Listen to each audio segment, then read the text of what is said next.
तपस्या से, जप से, योग से, यज्ञ से, पाठ से, पूजा से श्री कृष्ण उतना प्रसन्न नहीं होते जितना अनन्यता से होते हैं। ये सब ध्यान रखो।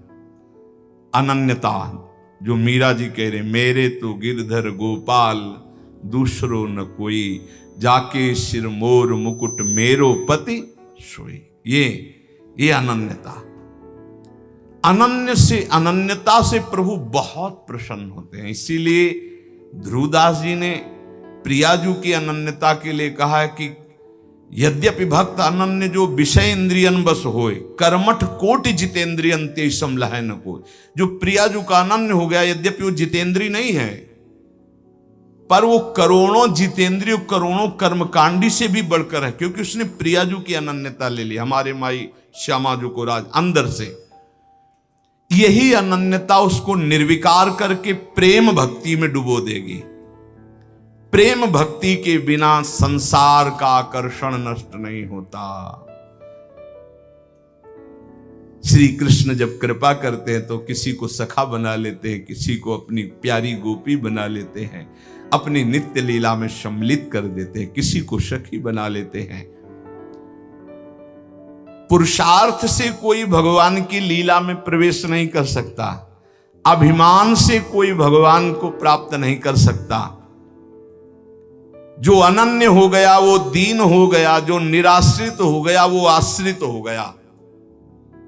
यहां निराश्रित का है, रुपये का आश्रय, शरीर का आश्रय, संबंधियों का आश्रय, बुद्धि का आश्रय, भगवत आश्रय कहां है? भगवत आश्रय अंदर से हो जाए तो ये सब साधन है, साध्य भगवान है। जिसको अंदर से है कि मैं अपने पुरुषार्थ से भगवान को नहीं प्राप्त कर सकता, भगवान की कृपा से प्राप्त कर सकता, और रात दिन भजन करता है पर पुरुषार्थ का अभिमान नहीं, वो भगवत प्राप्ति कर लेता है। बड़ा गूढ़ विषय है। एकमात्र भगवान के आश्रय में रहकर रात दिन भजन करता है, पर उसे अभिमान नहीं कि मैं भजन के द्वारा भगवान को प्राप्त कर लूंगा।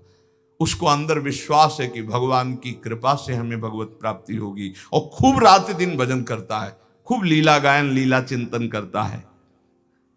सनातन ने कहा, प्रभु ये तो समझ में आ गया कि भगवान की शरणागति से माया चक्र से मुक्त हुआ जा सकता है, भगवान की शरणागति में अनन्यता प्रधान है, ये समझ में आ गया। प्रभु ये अनन्यता कैसे होती है, प्रेम भक्ति का अंकुर कैसे उत्पन्न होता है?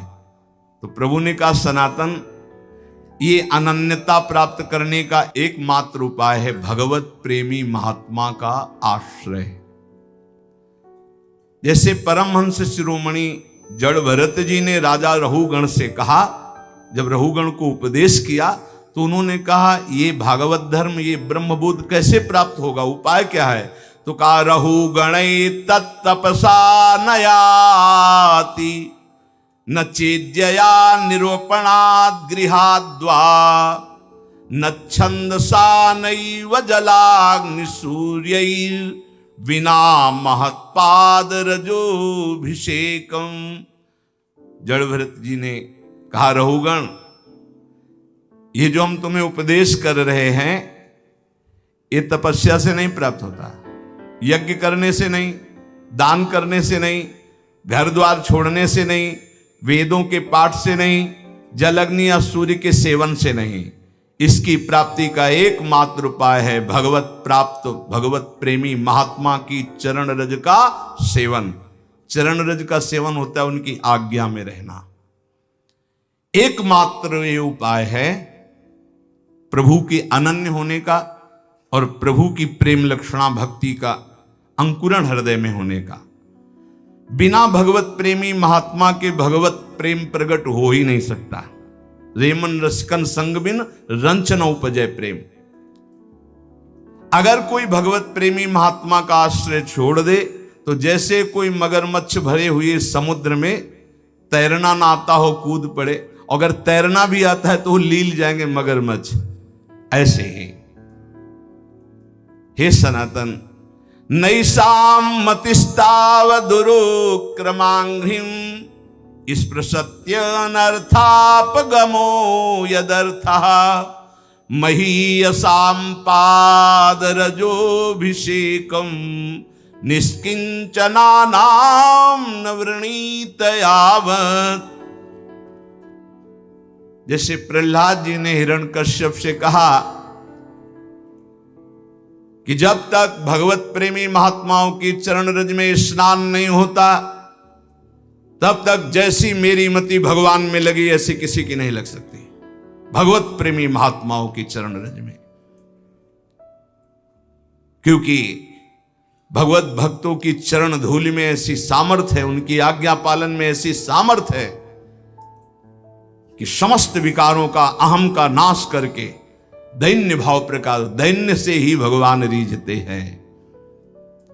जब तक तत्वदर्शी भगवत प्रेमी महात्माओं का संग नहीं, उनकी सेवा नहीं, उनका आज्ञा पालन नहीं, उनकी चरण रज नहीं, तब तक उसके हृदय में भगवत प्रेम या भगवत अनन्यता आ ही नहीं सकती। इसीलिए भगवान ने अर्जुन जी को, देखो सामने विराजमान है जगत गुरु श्री कृष्णचंद्र जी, फिर भी क्या कह रहे कि यदि तुमको तत्वबोध प्राप्त करना है तो तद्विद्धि प्रणिपातेन परिप्रश्नेन सेवया उपदेक्ष्यन्ति ते ज्ञानम ज्ञानेन तत्वदर्शिनः। अर्जुन, तुम तत्वज्ञानी महात्माओं के पास जाओ, साष्टांग प्रणाम करो और कपट न रखते हुए दैन्य भाव से उनसे प्रश्न करो, विनीत भाव से, तब वो तुम्हें महात्मागण उनका उपदेश करेंगे। तद्विद्धि प्रणिपातेन प्रश्नेन सेवा, साष्टांग दंडवत दैन्य होकर प्रश्न और उसका मनन, जैसे उत्तर हुआ उसका मनन किया तो फिर भगवान इसका कैसे हो सकता है, ऐसे प्रश्न होता है। भाई देखो, हम बता रहे कि ज्ञानी और अज्ञानी, महात्मा, दुरात्मा, ये केवल शब्दों का एक श्री कृष्ण सारे जगत में छाए हुए हैं। ये तुम जान लो तो तुम ज्ञानी हो जाओगे, और जब तुम ज्ञानी हो जाओगे तो कोई अज्ञानी दिखेगा नहीं, और जब तक तुम अज्ञानी रहोगे तब तक कोई ज्ञानी दिखेगा ही नहीं।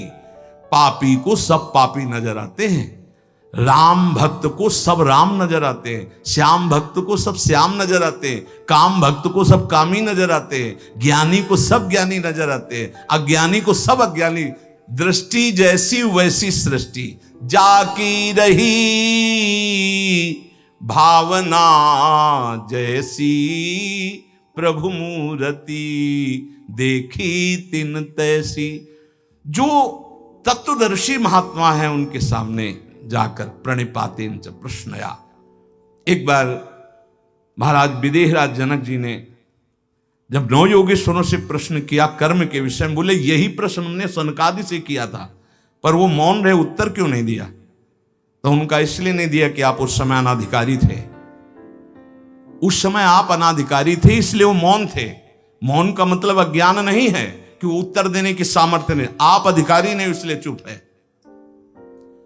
तो हे सनातन, संतों के पास जाकर के दैन्य भाव से उन्हें सबसे बड़ा देवता मानते हुए कि साक्षात प्रभु है, फिर उनके चरणों में बैठकर दैन्यता से प्रश्न करे, तब जो वो बोलते हैं उसका मनन करे, तो उसके हृदय में भगवान की अनन्यता आ जाएगी, प्रेम का मार्ग खुल जाएगा।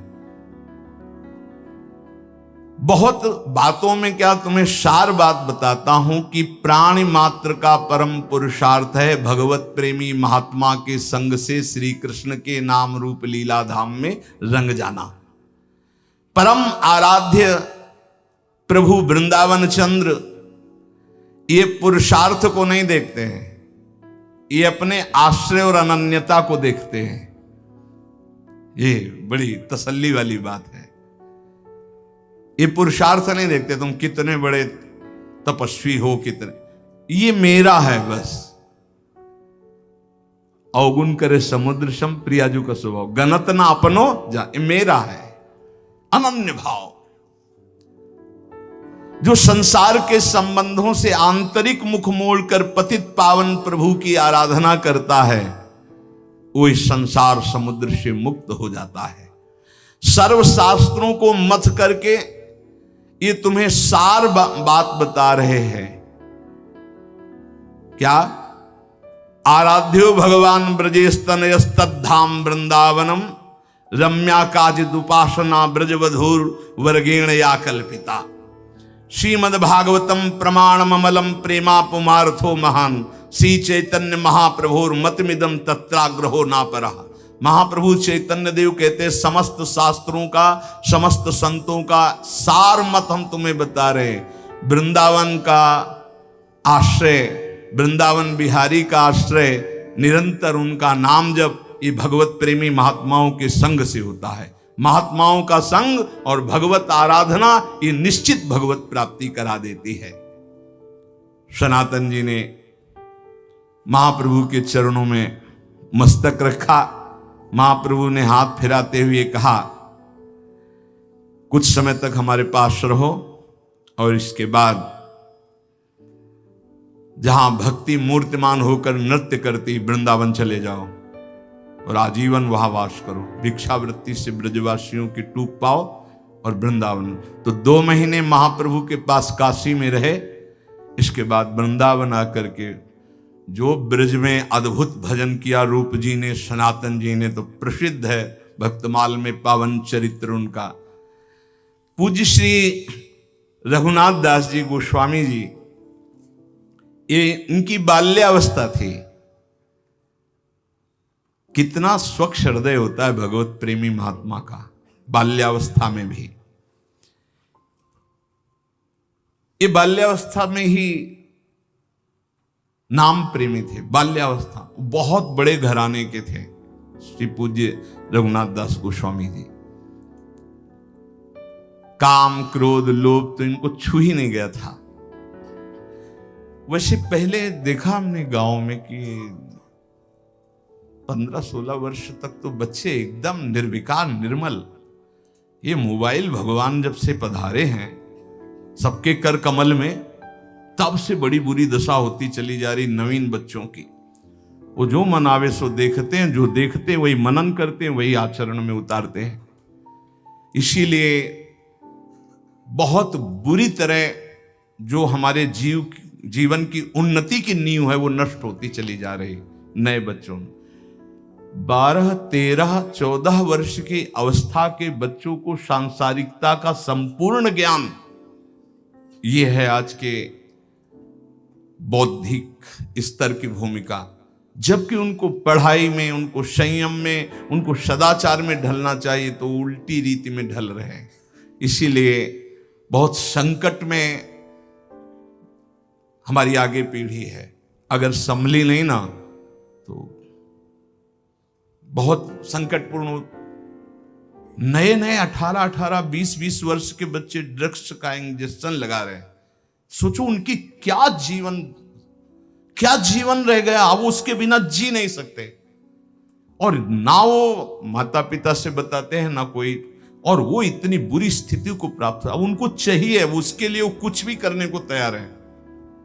पहले उनको दोस्तों ने फ्री चखाया, फिर धीरे धीरे वो व्यसनी बन गए। फिर आज समाज में बहुत ये व्यसन, व्यभिचार, छल कपट मानो एक तांडव कर रहा है और उसे सुख माना जाता है, उसे उन्नति मानी जाती है। पर निर्मलता उन्नति है, निष्कामता उन्नति है, ये लोग नहीं समझ पा रहे। श्री रघुनाथ दास गोस्वामी जी का हृदय बचपन से ही बहुत ही शांत स्वभाव का। उनके घर में भी ठाकुर जी विराजमान थे, जैसे पूजा गृह होते, तो बचपन में ही ठाकुर जी के सामने बैठ जाते, मानो भगवान से बात करते, परम पावन प्रभु से बात करते, प्रभु के चरण स्पर्श करते जो छवि में, और उनका नाम कीर्तन करते।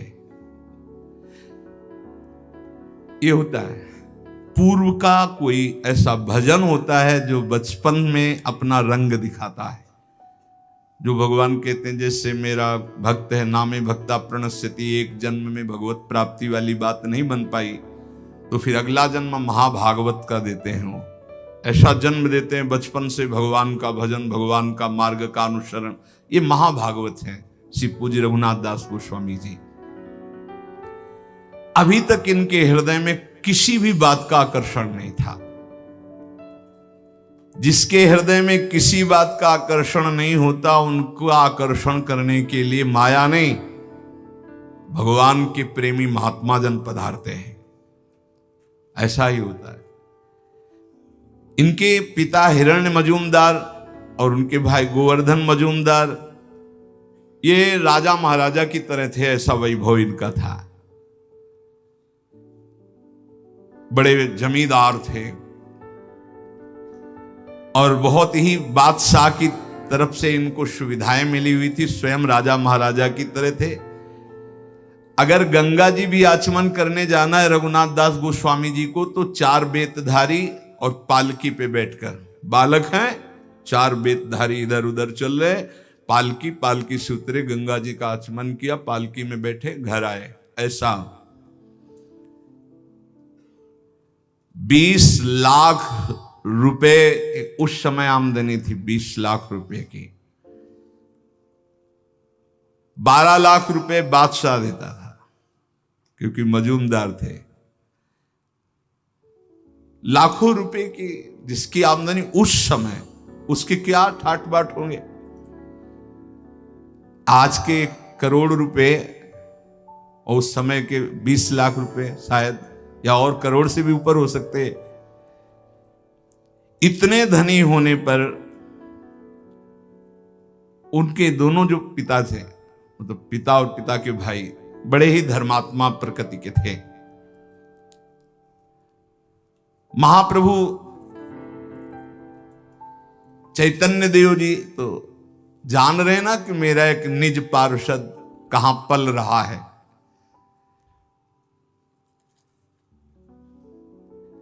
कभी कभी ठाकुर हरिदास जी जब उधर से जाते थे तो उनके यहां जाते थे, वो भक्तों का सम्मान करते थे। हरिदास जी की नाम निष्ठा देखकर रघुनाथ दास जी के नाम में प्रीति हुई थी, तो बचपन से ही कृष्ण कृष्ण कृष्ण। महात्मा रघुनाथ दास जी बाल्यावस्था में इतने तेजस्वी थे कि जो देखता वो लुभायमान हो जाता। लावण्य ऐसा, आकर्षण ऐसा, नाम जप का ऐसा, गंभीर स्वभाव, बहुत कम बोलना, ठीक किसी को उत्तर न देना, क्योंकि नाम जब छूट जाएगा अगर ठीक से ज्यादा बातचीत करेंगे। कम बात करना। बहुत अच्छे कृपा पात्र जन होते हैं जो ज्यादा बातचीत नहीं करते। राधे राधे, कहां जा रहे हो, क्या है, क्यों न राधे राधे भी बोलना, अंदर बोलना है राधे राधे, चुपचाप निकलो, ये संसार है। राधे राधे बोल रहे हैं, हाँ हम अंदर से बोल रहे हैं, तुम बोलो 2 बार, हम हर श्वास बोल रहे हैं राधे राधे, आगे बढ़ो। अगर कोई बड़ा पूज्य आता तो साष्टांग दंडवत करके चुपचाप एक तरफ बैठ जाते। बड़ी नम्रता, मानो स्वर्ण हो और उसमें भी सुगंध हो, ऐसे थे रघुनाथ दास जी। कोई ऐसा नहीं था जो इनको देखकर मोहित ना हो जाए, गले से लगाना ना चाहे बालक। अब तो कुलगुरु बलराम आचार्य को संस्कृत पढ़ाने के लिए रघुनाथ दास जी अपनी जो ग्रंथ पोथी उनको लेकर आचार्य के घर जाते और पोथी रख देते। हरे कृष्ण नाम में इतनी प्रीति, पढ़ने में रुचि नहीं होती कि इन सब का सार है नाम, बस नाम ही। ये देखो बड़े महापुरुषों को होता है, आप अनुकरण ऐसा ना करना कि पढ़ाई के समय तो नाम ही हम जपेंगे और इस समय और अन्य समय उद्दंडता। ये हर समय भगवदानंद में डूबे वाले अवतारी महापुरुष हैं। सरल स्वभाव कोमल प्रकृति पर रघुनाथ दास जी के हृदय में हरिदास जी का बहुत बड़ा प्रभाव पड़ा। नाम प्रेमी जो ठाकुर हरिदास जी, जिनकी पीछे चर्चा सुनी, इसीलिए वो किसी समय भी नाम नहीं छोड़ते थे। बाल्यावस्था में कभी कभी वो गुरुदेव के पढ़ाने पर भी खड़े हो जाते और नाम कीर्तन करने लगते, भावावेश आ जाता। वो देखते रघुनाथ दास जी की नाम प्रियता, मन ही मन सोचते कि ये तो कोई अवतारी पुरुष है जो इतना नाम जापक है। जब उनकी अवस्था थोड़ी बड़ी हुई तो वैभव तो खूब था ही, पर उनका मन किसी भी वैभव भोग में नहीं लगता। उनका हृदय लगता कि भागो भागो यहां से। ये ऐसा ही होता है।